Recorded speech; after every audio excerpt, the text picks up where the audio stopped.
everybody. I hope you're doing okay. And yes, I'd hope to have you out here for a maple sugaring experience. As most of you know, I've got a whole lot of old-timey Vermont blood in my veins.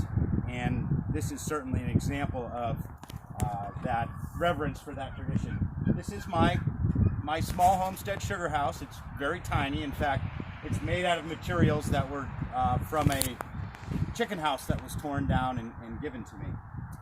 So come on in, I'll show you how this is done.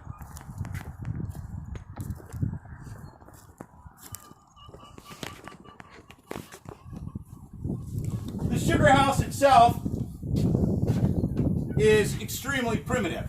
Obviously, most sugar houses that are commercial are not this primitive. In fact, none are. But this is a family sugar house. The reality is, I fell in love with Vermont a long time ago, and I didn't really have a choice but to love it as I got older.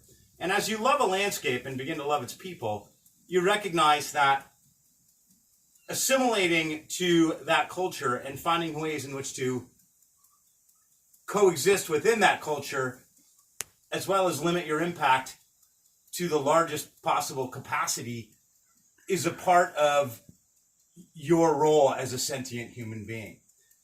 This sugar arch, as this is called, really is just two turkey baster pans, a steel barrel, and a barrel stove kit. I've had this thing for about 6 years, and it's still going strong. Certainly it looked better in its prime. This is a direct drive, which comes from a bulk tank or a large storage tank with a raw sap. And what happens is I turn this on, and the sap flows at a slow rate into the pan. What you're going for is a really, really strong boil, as hot at a fire as you possibly can. And that's difficult to do, especially with the type of wood that you're using. I'm using kind of just scrap wood that I find. Maple sugar is a huge part of the Vermont vernacular, as you know. People used to come out to their sugar bushes, their sugar houses, and stay for a month and camp out there. Historically.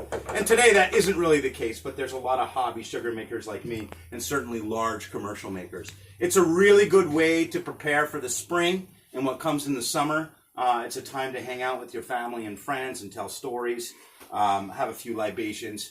And it's been that way for a long time. We don't really know how native peoples found out where that maple syrup came from. Sugar maples, but what we do know is that very early on this was a large part of the agrarian Vermonter, and still is to this day. It's a way of adding income, diversifying economies, and again, just kind of passing time. And in times of leniency, maple sugar is even better than cane sugar, so it's just an awesome substitute. Sugar itself is very expensive, and I'm not sure that the labor I put in this equates, but essentially it's about $40 to $50 a gallon, and I make somewhere between 3 and 6 gallons a year, depending on the rate of flow and how much time I have. So again, I'm looking for this rolling boil, and I'll explain this a little more, explain what it's like when it becomes sugar. My front pan here is what I call my warming pan, and my back pan is my boiling pan. And certainly, in my mind, this is kind of the evolution of winter outdoor recreation. As when you find yourself in these beautiful landscapes and they are your recreational form, at some point you start thinking about how you can coexist as opposed to just visit those places. And certainly maple sugaring is a part of that.